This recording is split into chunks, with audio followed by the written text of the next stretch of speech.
Hello, আসসালামু আলাইকুম। কেমন আছেন? আশা করি সবাই ভালো আছেন, সুস্থ আছেন। আমিও খুব ভালো আছি। নাটোর বনপাড়া থানায় দেওয়া চাঁদপুর ছোট্ট একটা গ্রাম থেকে আবার একটা ডেইলি ব্লগ শেয়ার করছি। আশা করি সবার ভালো লাগবে। ভিডিওটি যদি একটুও ভালো লেগে থাকে তাহলে ভিডিওটির উপর একটা লাইক অ্যান্ড চ্যানেলটাকে সাবস্ক্রাইব করে আমার পুরো ভিডিওটির সঙ্গে থাকবেন। গতকালকে তো আম্মুর বাৎসরিকের অনুষ্ঠানের পর থাকতেই পারলাম না, কারণ দেবরকে নিয়ে চলে আসতে হলো। ওর 4টের দিকে, বিকেল 4টের দিকে ডক্টর দেখিয়েছে। আজকে আমরা চলে যাব ওর অপারেশন করতে। তো ভালো একটা মানুষকে নিয়ে গিয়ে অসুস্থ করে নিয়ে বাড়িতে আসবো, এই হচ্ছে কারণ। তো কি অপারেশন কি না সেটা আস্তে আস্তে সমস্তটাই জানতে পারবেন, ভিডিওটি দেখতে থাকেন। তো যেহেতু হসপিটালে যাব, আম্মু তো যাবে না, বাড়িতেই থাকবে, তার ছেলের অপারেশন, সে এগুলো দেখতে পারবে না। তো আমি আর ওর ভাইয়াই ওর সঙ্গে যাব। তো এই জন্য একটু রান্না করে নিচ্ছি। রাতের খাবারটা আমরা বাড়ি থেকে প্যাক করে নিয়ে যাব, এই জন্য শুকনো একটু খাবার চেষ্টা করলাম। রুটি বানিয়ে নিয়েছি আর এখানে একটু আলু ভাজি করে নিলাম, একটু ভাজা ভাজা করে আলু ভাজি করে নেব। তো এই জন্য তাড়াতাড়ি করে সমস্ত কিছু রান্না করে চলে আসলাম, যেহেতু গরম জিনিস তো আর সাথে সঙ্গে সঙ্গে প্যাক করতে পারবো না। ওইদিকে শাশুড়ি মাকে বললাম যেন ও প্যাক করে নেয়। আর আমি চলে আসলাম আমাদের 3 জনের জন্য সমস্ত কিছু জোগাড় করে নিতে, যেহেতু 3 জন 3 দিন মতো থাকবো। তো কাপড় চোপড়ের তো প্রয়োজন, তো 3 জনেরই সমস্ত কাপড় চোপড় নিয়ে নিলাম। কিছু চিড়ে ভেজেছিল, সেটাও আমার শাশুড়ি মা দিয়ে দিল যে শুকনো অবস্থায় যদি খেতে পারিস খেয়ে নিস। এদিকে তোমাদের ভাইয়া প্যাক করা দেখে বলতিছে যে যেটা ছাড়া আমরা ঘুরে আসতে পারবো না সেটা নিয়েছো, তো এত কিছু প্যাক করছো। আমার মাথাতেই ছিল না যে টাকা নিতে হবে, কারণ টাকা ছাড়া তো আমরা এত দূরে গিয়েও কোনো লাভ হবে না। সব জায়গাতেই টাকার প্রয়োজন, টাকা ছাড়া কি আর কোনো কাজ হয়? তো আমরা হসপিটাল থেকে ফেরত আসতে হলেও তো সমস্ত বিল পরিশোধ করে তারপরে আসতে হবে, তো এই জন্য টাকার প্রয়োজন। তো আমার মনেই ছিল না, তোমাদের ভাইয়া বলাতে সে আমি প্রায় 20,000 টাকার মতো কিছু নিয়ে নিলাম, বাকিটা পরে দেখা যাবে।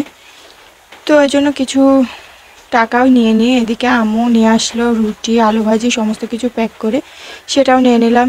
এদিকে চার্জার নিতেও ভুলে গিয়েছিলাম।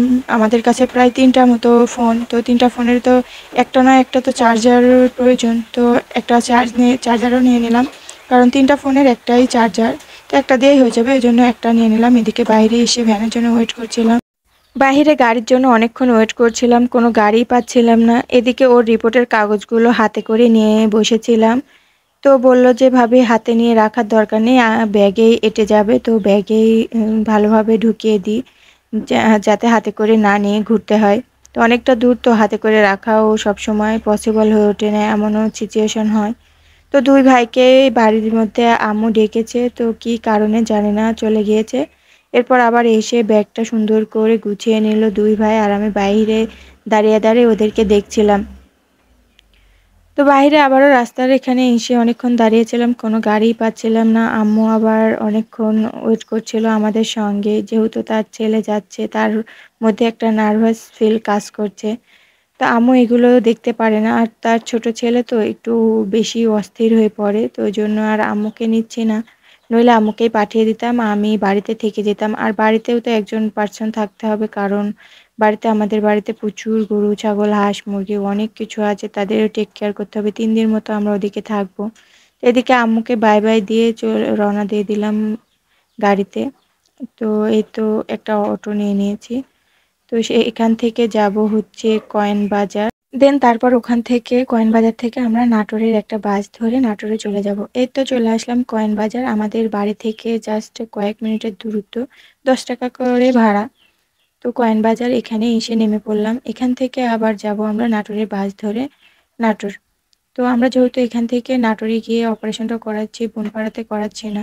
তো আমাদের বাড়ি কিন্তু নাটোর বনপাড়া এই মাঝামাঝি, আমাদের এখান থেকে নাটোর বেশি দূর হয় না। তো এখান থেকে আমরা নাটোরে চলে যাব, অনেকক্ষণ ওয়েট করব। এখানে একটা ঝামেলা হয়েছে, ওই গাড়িওয়ালা চাচার সঙ্গে নাকি এর আগে আমার শ্বশুরমশাই অসুস্থ হয়েছিল, তার সঙ্গে না একটু কথা কাটাকাটি হয়ে গিয়েছিল, তার জন্য হচ্ছে একটু মাপ চেয়ে নিল। এদিকে একটা বাস পেলাম, এই বাসটাতে যেতে চেয়েছিলাম, কিন্তু এই বাসটার ড্রাইভার নাকি খুব তাড়াহুড়ো করে গাড়ি চালাচ্ছে, কোনো কিছু দেখছে না। তো অনেককে যাত্রীরা ভয় পেয়ে গিয়েছে, এখানে এসে নেমে পড়ছে।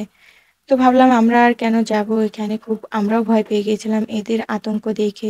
কিছু কিছু মহিলারা তো বাচ্চাদের নিয়ে কান্নাকাটি শুরু করে দিয়েছিল, এই দেখে আমরা এত ভয় পেয়ে গেছিলাম যে এই গাড়িতে আর গেলাম না। তো এখানে অনেক ভিড় বেঁধে গিয়েছিল, বাচ্চাদের নিয়ে একে একে গাড়ি থেকে নেমে পড়ছিল, তো মারামারি এক পর্যায়ে লেগেছিল, খুব ভয় পেয়ে গেছিলাম। তো আমরা পরের গাড়িতে চলে আসলাম। পরের গাড়িটাও খুব একটা ভালো ছিল না। ওরা এত জোরে, জোরে গাড়ি চালাচ্ছিল, কোনো সময় ব্রেকও করছিল না, এরকম অবস্থা। তো যাই হোক আমরা তো ভয়ে, ভয়ে ছিলাম। তো ফাইনালি চলে আসলাম নাটোর। নাটোর এখান থেকে আবার যাবো আমরা হচ্ছে অ্যাপোলো হসপিটালে।